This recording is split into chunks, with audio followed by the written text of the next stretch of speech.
Hello, ladies and gentlemen. It's another exciting countdown to another exciting breakfast show with a difference. Check it out.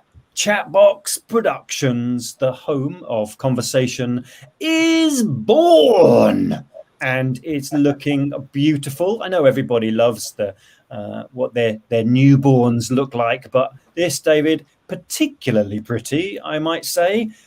What a lovely, lovely little one we have here. How you doing, my friend? Yeah, doing very, very well. We've been working hard, haven't we, Nick? We're bringing together the new brand, Chatbox Productions, which officially we were going to launch last Thursday, but through various different reasons, we decided to hold off. But it's coming this Thursday. This Thursday, we are going big. We're going out with a banging style. Chatbox Productions is coming to a screen near you.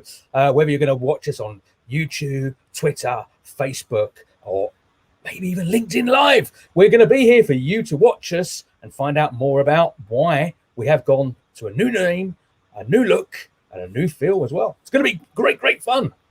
It is going to be great, mate. And it's a good question. Good question.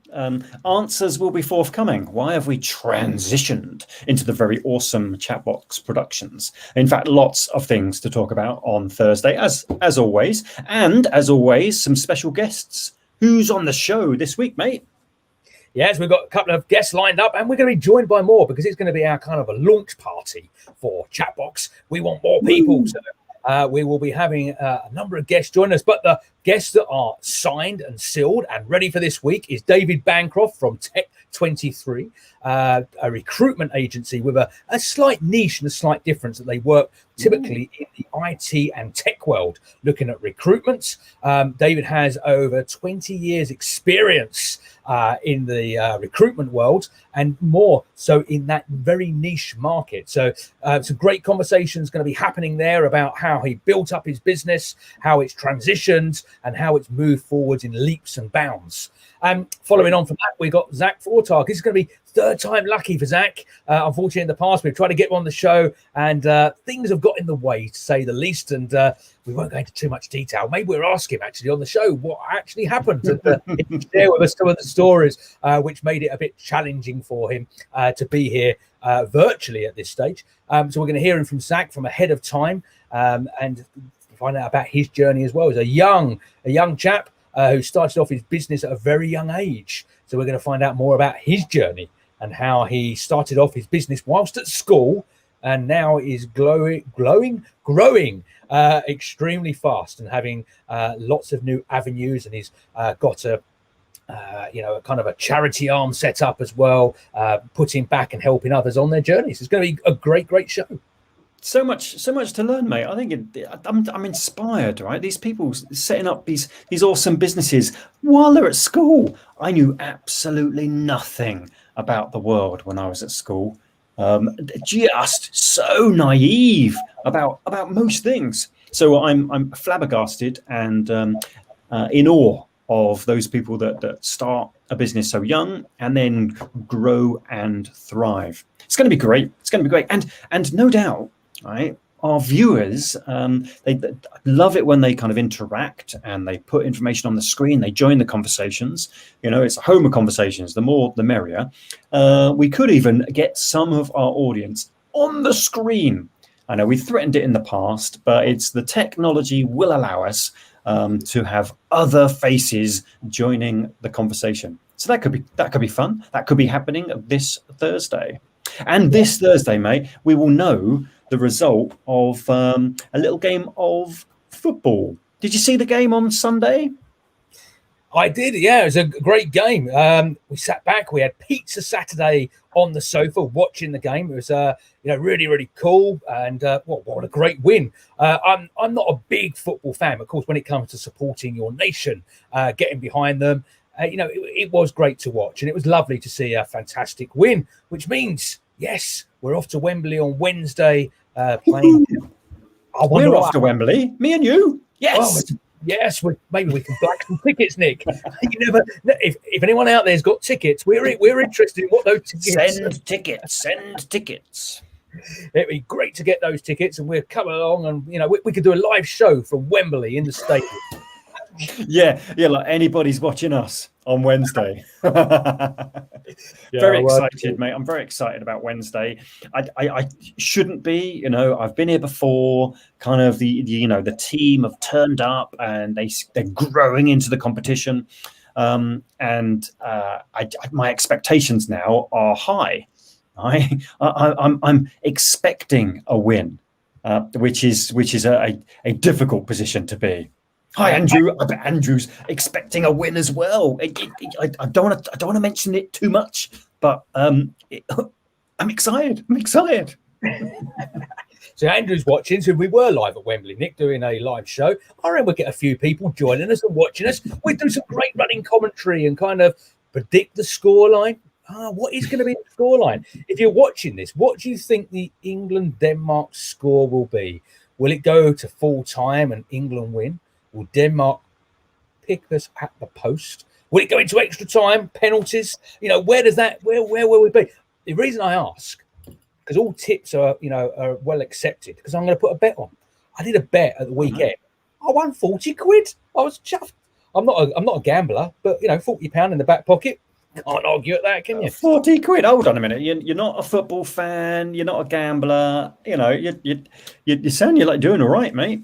40 big ones. What will you spend it on? I think you should spend that on some M&Ms, my friend.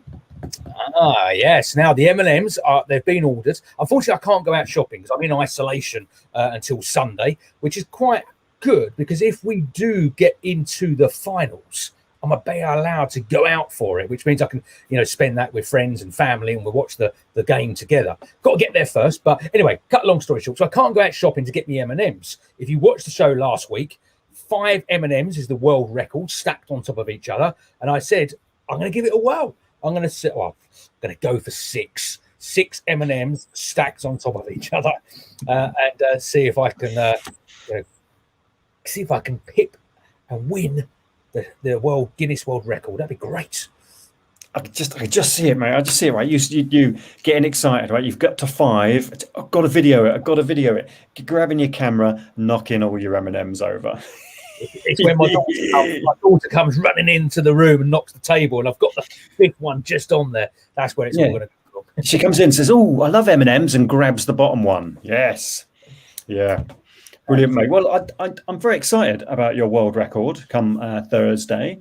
And if the tickets come in for Wembley, I'll just have to find someone else to go with because you're locked in, aren't you? So we'll see. We'll see how many tickets we get first of all before we have a conversation about that. Maybe I'd pay the fine. I've been so good. When I've been locked down before, stuck to the rules. They come and knocked on my door. They come and visited me. Not only am I getting the phone calls, but they're coming and make sure that we are, as a family, isolating.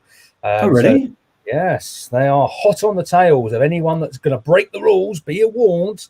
They are visiting. Andrew's book, by the way, here is going to be 2-0. I assume, Andrew, you mean 2-0 to England, not to Denmark, because you got the 2 first. So home score. 2-0 England. I'm going to put a bet on that, Andrew. And if I win, I can thank you for the top.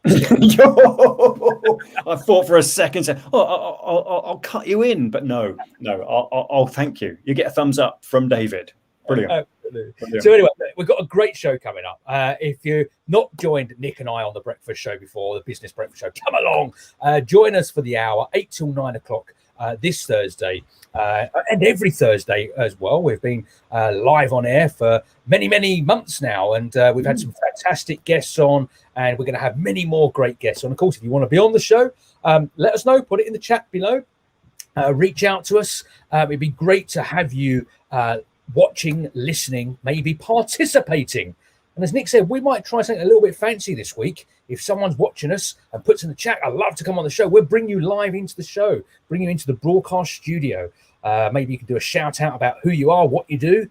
We can maybe talk to you about the football. Either we're going to be celebrating or commiserating. We'll be one of the two. It's going to be a great show. Whatever happens, we'll still be having fun, Nick. Always, my friend, always. A great opportunity to learn, to have conversations, to hear from some fascinating people. And it's just a joy to be amongst such lovely, lovely people. So yeah, thoroughly excited, counting down already, bubbling with anticipation, and something incredibly special because it's the real first one for Chatbox. Yeah, going to be great. So don't forget, get your alarm clocks out. Make sure you're up ready for 8 o'clock. Breakfast on the table, cup of coffee, strong espresso, British, English breakfast tea, or whatever it is that you takes your fancy. Glass of orange juice. Join me and Nick. We're going to have some fun. We're going to talk football. We're going to talk business. And we're going to relate everything that's happened from the football into some sort of business context. And we're going to have our great guest join us on the show as well. Fantastic. And watch this space because Mr. David Bell will be the world record holder of the M&M stack by Thursday. Until then, bye-bye. Bye.